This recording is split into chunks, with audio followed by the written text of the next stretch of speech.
साबुदाणा जराही न शिजवता अगदी चौपट फुलणारे पांढरे शुभ्र साबुदाणा पापड तयार झालेले आहेत. नमस्कार, मी सुवर्णाज रेसिपी मराठीमध्ये तुम्हा सर्वांचं खूप मनापासून स्वागत आहे. तर हा पापड तोडल्यानंतर याच्या आवाजावरून तुम्हाला लक्षात आलं असेल, पापड अगदी कुरकुरीत आणि मस्त खुसखुशीत झालेला आहे. तर हे साबुदाणा पापड बनवायला अगदी सोपे आहेत आणि अतिशय पातळ असे हे साबुदाणा पापड बनवून तयार होतात. कागदापेक्षाही अगदी पातळ आणि मस्त पांढरे शुभ्र असे हे साबुदाणा पापड बनवून तयार होतात. साबुदाणा पापड बनवताना साबुदाणा भिजवायचा, शिजवायचा, पाणी किती घालायचं, मिश्रण कुठपर्यंत शिजवायचं, तर या सगळ्या गोष्टी जर तुम्हाला अवघड वाटत असतील तर या पद्धतीने तुम्ही हे साबुदाणा पापड जरूर बनवून बघा. अजिबात न शिजवता हे पापड आज आपण बनवणार आहोत, अतिशय सोप्या पद्धतीने आणि पाण्याच्या अगदी अचूक प्रमाणामध्ये. तर हे पापड बनवण्यासाठी इथे मी 1 वाटी साबुदाणा घेतलेला आहे. वजनामध्ये म्हणाल तर साधारण 150 ग्रॅम हा साबुदाणा आहे. साबुदाणा स्वच्छ असं 2 पाण्याने धुवून घेतला आणि यानंतर यामध्ये पाणी घातलेलं आहे. साबुदाणा बुडून वरती 1 इंच पाणी राहील इतकं पाणी यामध्ये घातलेलं आहे. तर हा साबुदाणा 5 ते 6 तास भिजवून घेतला तरी चालेल किंवा रात्रभर भिजण्यासाठी ठेवला तरी चालेल. हा साबुदाणा मी झाकण लावून रात्रभर भिजण्यासाठी ठेवून देते. तर दुसऱ्या दिवशी सकाळी साबुदाणा मी काढलेला आहे आणि अगदी छान मऊसूद असा साबुदाणा भिजला पाहिजे. तर असा अगदी मऊ आणि मोकळा साबुदाणा आपल्याला भिजवून घ्यायचा आहे. तर आता इथे एका मोठ्या भांड्यामध्ये मी पाणी मोजून घेते. तर ज्या वाटीने साबुदाणा मोजून घेतला होता त्याच वाटीने 6 वाटी पाणी मी मोजून घेते.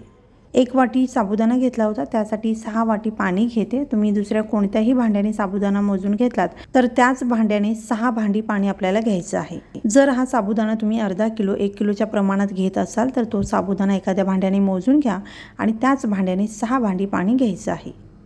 तर आता हे मोजून घेतलेलं पाणी आपल्याला उकळवून घ्यायचं आहे. तर मोजून घेतलेलं पाणी गॅसवरती मी उकळण्यासाठी ठेवलेलं आहे आणि इथे तुम्ही बघू शकताय अशी खळखळून पाण्याला उकळी आली पाहिजे. तर आता गॅस मी बंद करते आणि हे पाणी मी काढून घेतलेलं आहे आणि आता याच्यामध्ये आपल्याला भिजवून घेतलेला साबुदाणा घालायचा आहे. सगळा साबुदाणा घातल्यानंतर चमचाने हा साबुदाणा एकदा व्यवस्थित असं मिक्स करून घ्यायचा आहे. तर इथे व्यवस्थित असा साबुदाणा मिक्स करून घेतला आणि आता याच्यावरती झाकण लावायचं आहे आणि हे भांडं असंच रात्रभर ठेवून द्यायचं आहे. दुसऱ्या दिवशी सकाळी हा साबुदाणा मी काढून घेतलेला आहे आणि इथे तुम्ही बघू शकताय साबुदाणा अगदी मस्त फुलून आलेला आहे आणि छान असा ट्रान्सपरंटसुद्धा दिसत आहे. मस्त याला चिकटपणासुद्धा आलेला आहे. तर हे जे भिजलेलं साबुदाण्याचं मिश्रण आहे अगदी परफेक्ट आहे. यामध्ये पाण्याचं प्रमाण जास्त झालेलं नाही आहे किंवा कमीही पडणार नाही आहे. अगदी परफेक्ट असा हा साबुदाणा भिजलेला आहे. पाण्याचं अगदी योग्य प्रमाणे यामध्ये पडलेलं आहे. तर हा साबुदाणा आता आपल्याला मिक्सरला फिरवून घ्यायचा आहे. तर हे मिश्रण मी 2 वेळेला थोडं थोडं घेऊन मिक्सरला फिरवून घेते. अगदी बारीक अशी याची पेस्ट आपल्याला बनवून घ्यायची आहे. काही सेकंदामध्ये याची पेस्ट बनवून तयार होते. अगदी बारीक असं हे मी मिक्सरला फिरवून घेतलेलं आहे आणि बनवलेली ही पेस्ट एका भांड्यामध्ये काढून घ्यायची आहे आणि याच पद्धतीने राहिलेला सगळा साबुदाणा आपल्याला मिक्सरला फिरवून घ्यायचा आहे.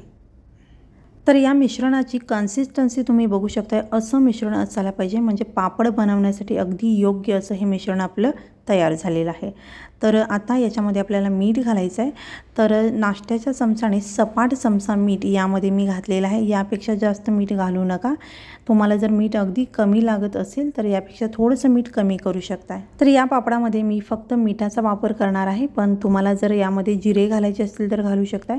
उपवासाशिवाय इतर वेळेला जर तुम्ही हे पापड खाणार असाल तर यामध्ये तीळ घालू शकताय, हिरव्या मिरचीचा ठेचा घालू शकता, लाल मिरचीचा ठेचा घालू शकताय किंवा सुकी मिरची थोडीशी क्रश करून यामध्ये टाकू शकताय. या पापडाचा लालसर रंग आलेला तुम्हाला जर चालत असेल तर तुम्ही यामध्ये लाल मिरची पावडर सुद्धा घालू शकताय. तर हे सगळं तुम्ही तुमच्या आवडीप्रमाणे घालू शकताय. तर आता घातलेलं मीठ आपण व्यवस्थित असं मिक्स करून घेऊयात. मिठाचा जर अंदाज येत नसेल तर मीठ थोडंसं टाकून छान ढवळून घ्या आणि चव बघून गरजेनुसार तुम्ही यामध्ये मीठ टाकू शकताय. तर पुन्हा एकदा या मिश्रणाची कन्सिस्टन्सी तुम्ही बघू शकताय. असं मिश्रण असायला पाहिजे. याचे पापड अगदी परफेक्ट असे बनून तयार होतात. मीठ व्यवस्थित असं मिक्स करून घेतलेलं आहे. वाळवणीच्या पदार्थांमध्ये तुम्हाला जसं चवीला मीठ आवडतं त्यापेक्षा थोडंसं मीठ कमी घालायचं आहे, कारण हा पदार्थ सुकल्यानंतर ते मीठ मग जास्त होऊ शकतं. तर आता पापड बनवूयात. तर हे पापड थोडेसे आपल्याला जाडसर करायचे आहेत, कारण हे सुकल्यानंतर अगदी पातळ होतात. तर तुम्ही सुरुवातीला जर हे पापड तुम्ही अगदी पातळ पसरवून घेतलात तर ते सुकल्यानंतर अजून पातळ होतील आणि हे पापड मग तुटले जातील. त्यामुळे हे पापड अशा पद्धतीने जाडसर करायचे आहेत.